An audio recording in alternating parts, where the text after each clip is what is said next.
엘리 제사장과 그리고 그의 아들들 홈니와 비느하스의 이야기입니다. 그래서 오늘 본문의 말씀을 두 가지 이제 특징을 보자게 되면은 첫 번째가 새로운 사람을 예비하셨다. 두 번째가 하나님이 이제 원래 있던 제사장을 악인들을 심판하려 하셨다라는 두 가지 특징으로 나누어 볼 수가 있습니다. 그래서 이 악인들이 누구죠? 홈니와 비느하스다라는 거예요. 그래서 그들의 죄는 첫 번째 하나님의 것을 갈취한 죄, 두 번째 회막문에 수종드는 여인들과 동침한 죄. 그래서 이 두 가지 죄를 볼 수가 있는데, 근데 한 가지가 더 있습니다. 그들의 죄뿐만이 아니라 한 가지 더 깊은 사실은 그의 아버지 엘리 제사장이 아들들을 하나님보다 더 사랑한 죄가 있었다라는 거예요. 그래서 하나님은 이러한 엘리 제사장의 가문을 파문하시고자 엘리 제사장에게 사람을 보내어 말씀하시는데, 자, 그 죄에 대해서 엘리 제사장이 깨닫게 되죠. 내가 하나님보다 아들들을 더 사랑하게 되었구나. 그러면서 오늘 본문의 말씀은 그들이 어떻게 심판받을 것인가, 그리고 하나님이 그들을 심판하시고 또 어떤 새로운 사람을 세울 것인가에 대한 말씀입니다. 그래서 오늘 본문의 말씀을 이제 보시게 되면 30절에 중요한 말씀이 나오죠. 30절 후반부를 보시게 되면 이런 말씀이 있어요. 나를 존중히 여기는 자를 내가 존중히 여기고 나를 멸시하는 자를 내가 경멸하리라 라고 말씀하시면서, 이 말씀은 하나님의 속성에 대해서 말씀하고 계시다라는 거예요. 그래서 하나님은 어떤 분이시냐? 하나님은 내가 하나님을 존중한다면은 하나님이 나를 또 존중해 주시고, 내가 하나님을 또 경히 여긴다면은 하나님은 나를 경멸하신다라는 그런 하나님의 속성에 대해서도 본문의 말씀을 통해서 알 수가 있고, 그리고 하나님의 저주 가운데 하나님은 어떤 저주를 행하시냐면은 31절에 내 팔과 내 조상의 집에 팔을 끊어 내 집에 노인이 하나도 없게 하는 날이 이를지라. 그러니까는 하나님께 범죄하는 자들의 이제 심판은 어떠한 심판이냐면은 힘을 꺾어버립니다. 힘을. 그러니까 그 집안의 가세를 기울게 해버린다라는 것이에요. 그것이 하나님의 심판 중에 하나인데, 특히 33절에 젊은 자가 모두 죽는, 모든 이들이 젊어서 죽는 그 심판이 또 하나님의 심판이로구나. 그래서 우리가 젊었을 때 만약에 우리가 하나님을 믿는 가운데 큰 심판을 받았다면 내가 하나님께 어떤 죄를 저질렀을까를 우리가 또 말씀을 통해서 회개하고 나아가는 방법을 우리가 또 찾을 수가 있다라는 거예요. 근데 하나님께서는 이 가문을 이렇게 심판하시기를 원하지만은 또 그냥 이스라엘을 내버려 두시지 않으시죠. 35절의 말씀을 보면 하나님이 어떤 자를 세우시는가, 바로 내 마음 내 뜻대로 행할 자를 세우신다라는 거예요. 그래서 그가 나를 위하여 견고한 집을 세우리니 나의 기름 부음을 받은 자 앞에서 영구히 행하리라. 하나님은 죄 지은 나를 심판하시지만은 그럼으로써 이스라엘이 망하는 것 같지만은 하나님은 그 앞에 하나님 앞에 견고히 행하는 자, 마음을 다하고 또 하나님의 뜻을 행하는 자를 세우신다라는 거예요. 자, 그래서 저는 오늘 본문을 말씀을 통해서 이제 깨달은 것이 있는데, 35절의 말씀처럼 하나님의 마음 또 하나님의 뜻대로 행하는 자가 되자라는 것을 깨닫게 되었어요. 그래서 마음은 히브리어로 레바브라고 해가지고 내부의 인간, 마음, 정신, 의지라는 뜻을 가지고 있고, 또 뜻이라는 단어는 히브리어로 네페쉬라고 해서 숨쉬는 존재, 영혼, 생명이라는 뜻을 가지고 있대요. 근데 여기서 의문점이 하나 들었어요. 왜 하나님의 뜻이라는 단어를 네페쉬라고 해서 영혼이라고 했을까? 그리고 왜 생명이라고 했을까? 왜 숨쉬는 이런 존재라고 했을까? 라는 그런 의문이 들었습니다. 그래서 그 이유를 한번 묵상해 보니 이런 묵상이 되었어요. 하나님의 뜻은 이제 내 생각으로 알 수 있는 게 아니다라는 거예요. 그렇죠? 하나님의 뜻은 내 영혼으로부터 알 수가 있다. 어떤 영혼이냐면은 성령 충만한 영혼. 성령이 일하시는 그 영혼으로부터 하나님의 뜻을 알기 때문에 하나님이 하나님의 뜻을 행하는 자를, 그 뜻을 하나님의 그 영혼, 생명이라고 말씀하셨구나라는 거예요. 그런데 문제가 하나 있어요. 묵상하다가 문제를 하나 발견해서, 어떤 문제냐? 그 하나님의 뜻을 어떻게 분별할까라는 거예요. 그 뜻을 어떻게 분별을 하지?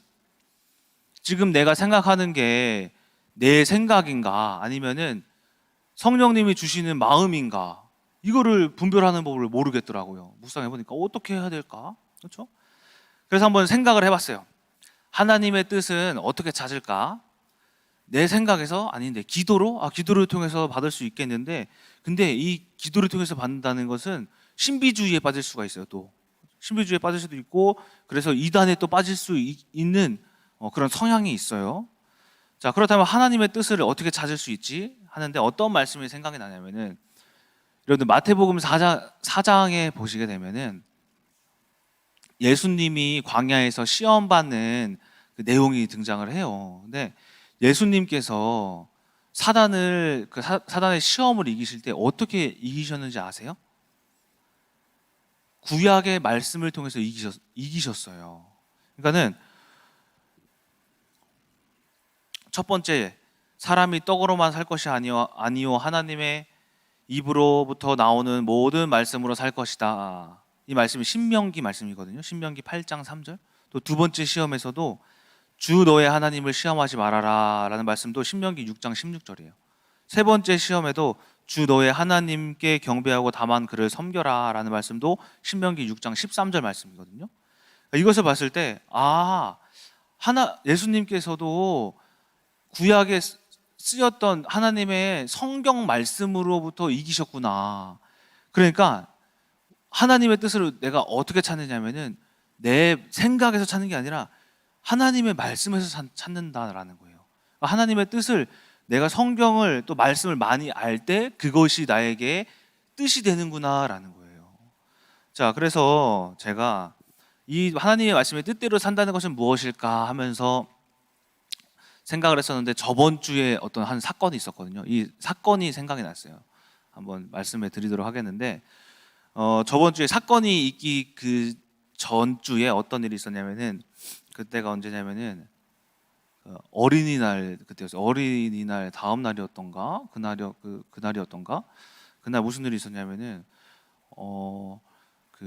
누가 어버이날 화분을 이렇게 꽃을 주셔가지고 꽃을 일찍 받았어요. 이제 민정 사모가 받아서 이제 어머니 아버지께 미리 먼저 드리자, 어버이날 전에. 왜냐하면 꽃이 미리 왔으니까 이제 시들까봐 해서 사모님 집에 갔어요. 가가지고 이제 꽃을 드리고 이제 뭐 이렇게 하고, 이제 우리 집사와 우리 이동주 목사님 집에 가시고 민정 사모랑 이제 저랑만 이렇게 남았는데, 사모님이 거기서 이제 갑자기 이제 말씀 공부를 갑자기 하시는 거예요.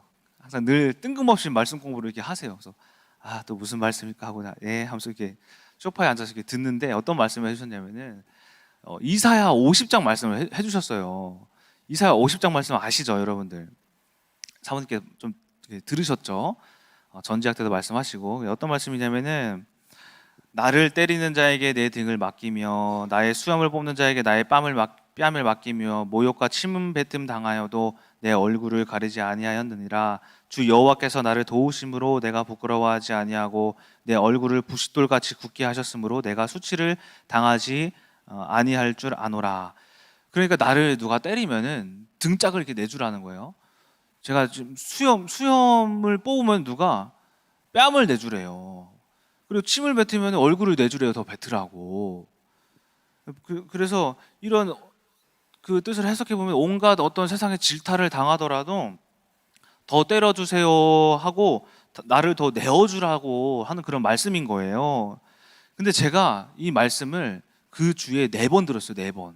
어떻게 4번 들었냐면은, 그날 한번 듣고, 그리고 가정 예배 때 한번 듣고, 또 주일날 이제 점심 먹을 때 이제 동익 형제가 같이 점심 먹었는데, 그때 사모님이 또 그때 말씀 또 하시고, 그 주가 맞나?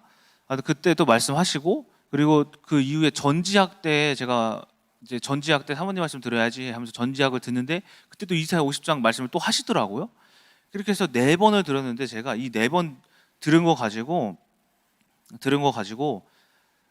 가만히 안 있었어요. 어떻게 했냐면은 왜 하나님이 이 똑같은 말씀을 왜 4번 듣게 하시지? 왜지? 이상하다. 뭔가 말씀하시는 게 있나? 싶어서 이 말씀이 그냥 계속 원래 한 번 들었으면 그렇구나 하고 말 텐데 계속 머리에 맴도는 거예요. 맴도는 거예요. 그래서 뭐 묵상을 했어요. 아, 이 말씀을 묵상을 해볼까? 해서 성경책을 딱 펴고 묵상을 해봤어요. 해봤는데 아무리 생각해도 잘 모르겠는 거예요. 누가 나 진짜 때리려나? 아니면은 내가 수염 길러서 기르면 누가 내 수염 뽑으려고 이러나? 그냥 그런 해석밖에 안 되는 거예요. 그래서 더 깊이 막 묵상을 해봤어요.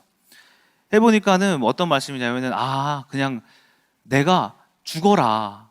내가 하나님이 나에게 바울아 너 죽어라. 너 겸손해라. 죽어라. 겸손해라를 계속 말하시는 거예요. 그걸 제가 깨달았어요. 이 말씀은 나를 보고 하나님이 너 죽어라. 겸손해라. 죽어라. 겸손해라. 계속 말씀하시는 거구나. 이 깨달으시더라고요. 그리고 제가 그 말씀을 깨닫고 반복을 했어요. 이거 내가 그러면은 이 말씀을 어떤 모토 삼아야지, 내 삶 되어야지 해서 말씀을 계속해서 반복을 했어요. 반복해서 읽고 생각하고 계속 했어요. 죽어야지, 겸손해야지. 어디 무슨 문제를 만나더라도 죽어야지, 겸손해야지. 하나님이 이제 내가 죽었을 때 결혼의 문 열어주시고 자녀의 문 열어주셨지. 죽고 겸손하는 게 내 성품이 되어야지 하면서 계속 묵상하는데 저번 주 월요일 날 사건이 일어난 거예요. 뭐냐면은 제가 이제 민정사무랑 햄버거가 먹고 싶대요. 그래서 햄버거였나를 먹으러 이제 차를 타고 이제 가는데 이제 오른쪽 대각선에 있는 차가 저를 못 봤는지 갑자기 들어오는 거예요. 그래서 민정사무가 차에 타 있잖아요. 저희 조이도 타 있잖아요. 그래서 이 사람이 왜 이러지 해가지고 한번 빵 했어요. 하니까는 빵 했으면은 나 누가 있는 줄 알고 비키잖아요.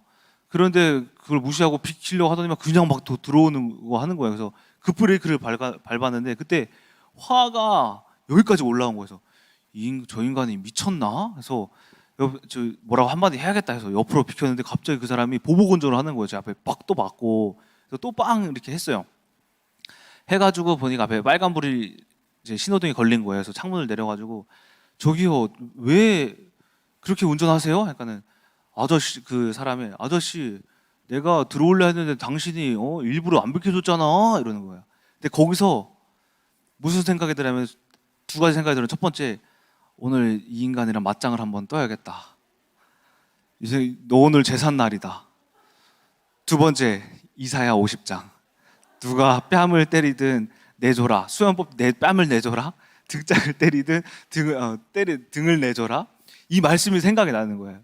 근데 뭐가 이겼냐면은 반복했던 말씀이 이겼어요. 혈기가 여기까지 올라와가지고 이 인간을 내가 어떻게 해야지가 졌다라는 거예요. 자, 그래서 제가 거기서 더 한마디 하면 싸우겠지. 그래서 네, 제가 죄송합니다. 거기서 창문을 재빨리 이렇게 올렸어요. 삥 해서 올렸어. 올리니까는 갑자기 제 머리 끝까지 찼던 혈기가 쭉 가라앉는 거예요. 쭉 가라앉고 마음이 평안한 거예요. 조금 찝찝했지만 평안한 거예요. 여기서 제가 깨달은 게 무엇이냐면은 내가 말씀이 거해서 살았다. 만약에 여기서 싸웠더라면은 혈기 못 참고 제가 때리거나 그쪽이 막 때리거나 만약에 싸웠으면은 민정사모가 깜짝 놀래가지고 아기가 떨어질 수도 있었겠다. 나 전도사인데 이거 소문 나가지고 강도사인 것도 소문 나가지고 이거 어떻게 될 수도 있었겠다. 법정으로 갈 수도 있었겠다. 이 생각이 드는데 너무 감사한 거예요. 하나님 말씀이 저를 살렸습니다. 감사합니다.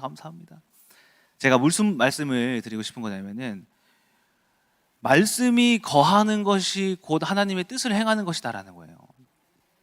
하나님의 마음이 거한 사람, 그리고 하나님의 뜻을 행하는 사람을 하나님이 견고한 집으로 세우겠다.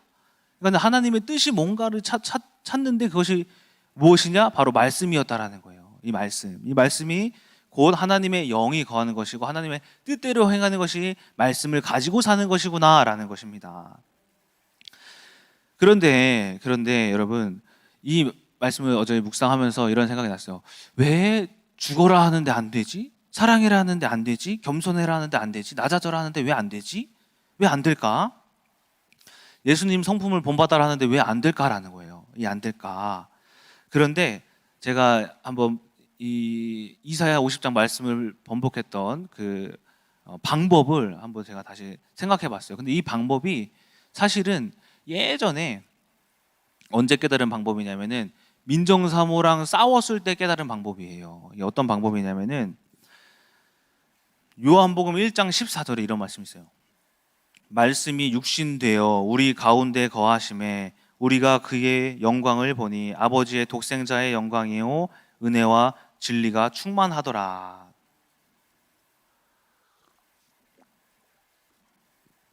그러니까 말씀이 육신되었다는 것은 무엇이냐면은 말씀이 성취됐다는 뜻이거든요. 그래서 예수 그리스도가 그 말씀이란 뜻이에요. 근데 더 중요한 게 뭐냐면 그게 그 말씀이 어떻게 되냐면은 거하심에가 중요한 거하심에. 그래서 말씀이 육신되어서 살아있는 복음이 여러분들 마음속에 거할 때에 그때 하나님의 뜻이 들어온다는 거예요. 말씀이 거한다는 게 뜻이 들어오고 그게 뭐가 되냐면은 네페슈가 된다는 거거든요. 그게 뭐예요? 하나님의 영혼, 성령님, 그렇죠? 생명. 그러니까 거할 때의 뜻이 그 하나님의 뜻이 들어오는 것이고 그것이 곧 나의 생명이 된다라는 뜻이에요. 이 요한복음 1장 14절의 말씀이. 그래서 이 말씀이 왜 중요하냐면은 하나님의 뜻대로 살아가기 위해서 말씀이 거하는 게 중요하다는 거예요. 그래서 말씀이 거하기까지 4단계가 있어요. 뭐냐면 첫 번째가 묵상이에요. 묵상. 뭐냐면은 생각하는 거, 말씀 생각하는 거. 두 번째가 묵상을 하면은 뭐가 오냐면은 어떤 말씀이구나 하고 깨달아지면은 내가 내 깨달아짐이 문제가 뭐냐면은 깨닫고 대부분의 사람들이 깨달으면은 끝나요. 깨달으면은 그게 끝이에요. 큐티를 해도 이런 말씀이구나, 깨달았다 하고 덮거든요. 근데 많은 사람들이 그래요. 말씀을 묵상할 때 설교 말씀도 마찬가지로 강단에서 말씀이 딱 선포되면은 깨달아지면 이렇게 살아야 하는구나 하고 끝이에요. 끝. 이게 문제예요. 이게 묵상하는데 깨달아지는 게 끝이 아니라 그 다음이 중요한 게 뭐냐면은 반복이에요. 반복. 이 말씀을 가지고 계속 반복해서 생각하는 게 중요해요. 생각하는 게. 제가 민정 사모랑 이렇게 싸울 때 깨달았다는 게 뭐냐면은 사모님이 야 이바울 너 말씀을 봐서 좀 깨달아라. 그래서 알겠습니다. 저 한참 싸울 때 말씀을 진짜 많이 해요. 깨닫고 무슨 예수 그리스도가 죽고 부활하시면 죽는 거를 죽어야지 해서 민정 사모한테 가서 미안해 하면은 안 통해요. 왜 안 통하지? 왜 안 되지? 보니까는 말씀이 거하진 않았어. 그냥 깨달아지기만 했지 거하진 않은 거예요. 그래서 그것을 제가 예전에 새벽 예배 때 설교한 게 있는데 뭐냐면은 내가 민정사모랑 싸우면은 했던 해석이 뭐냐면 죽어라. 그 기억나시죠? 제가 민정사모랑 싸우면은 죽어야지. 내가 왜 안 되지? 죽어야지. 이걸 반복하다 보면은 이게 믿어진다니까요. 죽음이 믿어지면 뭐가 되냐면은 민정사모도 나도 미안해. 이게 돼요. 근데 예전에 깨달았던 거랑 반복돼서 믿음이 생겨서 말씀이 거하는 거랑 이 말씀의 능력이 다르다라는 거예요. 그래서 말씀을 묵상하는 게 어떻게 묵상하냐면은 연구하는 거예요, 여러분. 말씀을 연구해야 돼요. 말씀을 우리가 사전도 찾아보고 단어에 대해서도 알아보고 예를 들어서 이제 여호수아 1장에 강하고 담대하라는 말씀이 있잖아요. 그렇죠? 이 말씀을 가지고 예를 한번 들려드리자면은 이제 강하고 담대하라는 말씀을 내가 읽었어요. 여호수아 1장에. 근데 먼저 묵상하는 거야. 내가 어떻게 강해지는 게 뭐지? 담대함이라는 뭐지? 이 먼저 사전의 뜻을 찾아보는 거야. 이게 뭐지? 이 강함의 히브리어의 뜻은 무슨 뜻으로 쓰여져 있지? 담대함의 히브리어는 무슨 뜻으로 쓰여져 있지? 사전의 뜻은 뭐지? 그리고 강하고 담대함을 얻었던 여호수아는 무슨 일을 했지? 연구하는 거예요. 연구하고 묵상하다 보면 뭐가 보이냐면 깨달아져요. 어떻게 깨달아지냐면은 이 강하고 담대함, 특히 이 강함은 여호수아의 강함이 아니라 하나님의 강함이시구나. 이게 깨달아지는 거라니까요. 담대함은 내가 이 세상에서 이 핍박과 이 조롱 앞에 그 담대함이구나. 이 환경 앞에 담대함이구나. 이게 깨달아진다니까요. 근데 여기서 끝난다니까요. 여기서 더 뭐 하는 거냐면은 반복하는 거예요. 세 번째 반복하는 거 뭐냐? 이 강함은 하나님께로부터 온다. 담대함은 세상으로부터의 담대함이다. 이걸 반복하는 거예요. 내가 깨달은 걸. 강함은 하나님께로부터, 담대함은 세상으로부터의 내가 담대함, 하나님께로부터의 강함, 세상으로부터의 담대함. 이걸 반복하는 거예요. 하다 보면은 뭐가 되어지냐면은 믿어져요. 이게 왜 믿어지냐면은 하나님도 여호수아에게 여호수아 1장에서 여호수아야 너 강하고 담대해라 몇 번 말씀하신지 아세요? 3번 말씀하세요. 3번 반복해서 여호수아야 너 강하고 담대해라, 강하고 담대해라, 강하고 담대해라. 계속해서. 왜 반복되는 게 중요하냐면 반복되지 않으면 여러분 안 믿어져요. 안 믿어져요. 반복되는 게 중요하다는 거예요. 근데 이 반복됨으로써 뭐가 생기냐면 믿음이 생기고, 믿으면은 말씀이 뭐 하냐면은 거해요. 믿음으로 거한다니까요. 이때 하나님의 말씀이 거하기 시작할 때 그때 하나님께서 내가 하나님의 뜻을 행하기 시작하는 거예요. 행하기 시작하는 거.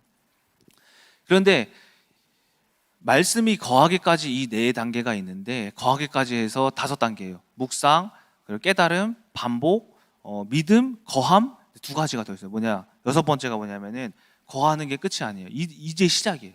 거하면은 뭐가 되냐면은 실천이 돼요. 실천이 돼서 말씀이 실천이 돼서 진짜 내가 강하고 담대해진다니까요. 그게 사랑하라는 게 된다니까요.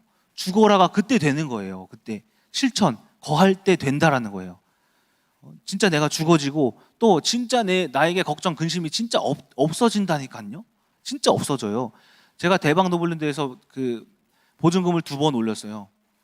2번 올렸는데 한 번은 90만 원이었고 한 번은 190만 원이었는데 돈이 어디 있어요. 근데 말씀 가지고 걱정 근심 두려움이 없어요. 염려가 없어가지고 하나님 해결해 주시겠죠.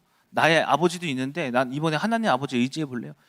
이틀 있다가 민정사무가 100만 원 얻어왔어요. 할아버지가 주셨대요. 바로 11조 10만 원하고 90만 원 대박 그 보증금 냈어요. 올해 저번 달에는 190만 원 내래요. 근데 제가 한 달 동안 까먹고 있다가 문자가 날라오는 게 뭐냐면 안 내면은 계약을 해지한대요. 뭐지? 해서 집에 오자마자 기도했어요. 하나님 이번에도 또 올리네요. 주님께서 해결해 주실 것이지요? 하고 있다 민정사모가 이제 퇴근해서 들어오는데 오빠 나 보너스 받았다? 얼마? 190만 원. 걱정 근심 염려 하나도 안 했어요. 근데 하나님이 바로 이렇게 해결해 주셨다라는 거예요. 자, 이처럼 말씀이 거할 때 실천이 되고 그 다음에 마지막 7번째가 뭐냐면은 실천되면 이제 뭐가 남았어요? 하나님이 말씀하시잖아요. 뜻이 거하면은 내가 너희의 집을 견고하게 세우겠다. 뭐예요? 응답이에요. 응답. 이게 결국에는 응답 받는 방법이라는 거예요. 7가지 단계가 있다라는 거예요. 첫 번째 뭐예요? 묵상, 그리고 깨달음, 반복, 믿어짐, 거함, 실천, 마지막에 응답이다라는 거예요. 자, 결론입니다. 자, 오늘 본문 35절의 말씀을 보시게 되면은 내 마음 내 뜻대로 사는 자에게 어떻게 하신대요? 견고한 집을 세우신다. 언제까지? 영원히 복을 주시겠다라는 거예요. 영원히. 이 복은 나만 받는 복이 아니라 내 후손에게도 3대, 4대까지에게도 흘러가는 축복이에요. 때문에 우리는 이 하나님의 말씀의 그 뜻을 행하는 거, 즉 말씀이 거하는 방법을 누구에게 알려줘야 되냐? 자녀들에게도 말씀해 주셔야 한다라는 것입니다. 자, 여러분 생명 있는 자가 생명을 전할 수 있대요. 생명 있는 자가. 이 생명 있는 자가 누구예요? 네페시, 곧 말씀 있는 자, 하나님의 뜻이 있는 자. 그 자가 곧 생명 있는 자라는 거예요. 나에게 생명이 있을 때에 응답이 있을 때 증거가 있을 때 그 증거가 곧 생명이거든요. 그것을 전할 수 있다라는 거예요. 생명 있는 자가 생명을 전할 수 있다라는 거거든요. 자, 그래서 그 생명은 어디에 있냐? 말씀 가운데 있다라는 것입니다. 오늘 본문에 홈리와 비느하스와 이 엘리 제사장은 그 생명의 말씀이 없었어요. 여호와의 뜻이 없었다라니까요. 그렇기 때문에 그들이 하나님이 보시기에 더 이상 그들은 생명을 전할 수가 없구나를 보신 거예요. 그래서 하나님은 생명을 전할 자 누구를 택하셨다? 사무엘을 택하셨다라는 것입니다. 여러분 그 생명의 말씀이 여러분 마음속에 거하여서 오늘 하루도 하나님의 마음과 하나님의 뜻을 향하여 사무엘과 같이 영원히 무너지지 않는 견고한 집의 축복을 받으시는 우리 큰나무교회 성도님들 되시길 주님의 이름으로 소망합니다. 기도하고 마치도록 하겠습니다. 하나님 아버지, 오늘 말씀에 홈리와 비느하스와 이 엘리 가문은 하나님의 뜻이 없었습니다. 그것은 말씀이 없었다라는 것입니다. 아버지 하나님, 그들은 결국 생명이 없음으로 하나님이 그들에게 저주를 내리셔서 심판하셨습니다. 하지만 아버지 하나님은 이스라엘 백성들을 가만두지 않으시고 생명 있는 자를 택하셔서 아버지 그의 집을 견고히 세우셨음을 우리가 말씀을 통하여 알아보았습니다. 아버지, 말씀은 우리가 듣고 깨닫기만 하는 것이 아닙니다. 이 말씀이 거하여만 합니다. 이 거한다는 것은 하나님의 말씀에 생명이 내 마음속에 있다라는 것을 우리 큰나무교회 성도님들 잘 알고 깊이 깨달아 그 말씀 속에 살아감으로써 실천하여 하나님께 영광 돌리고 응답받는 큰나무교회 성도님들 되게 하여 주시옵소서. 살아계신 예수 그리스도의 이름으로 기도드렸습니다. 아멘.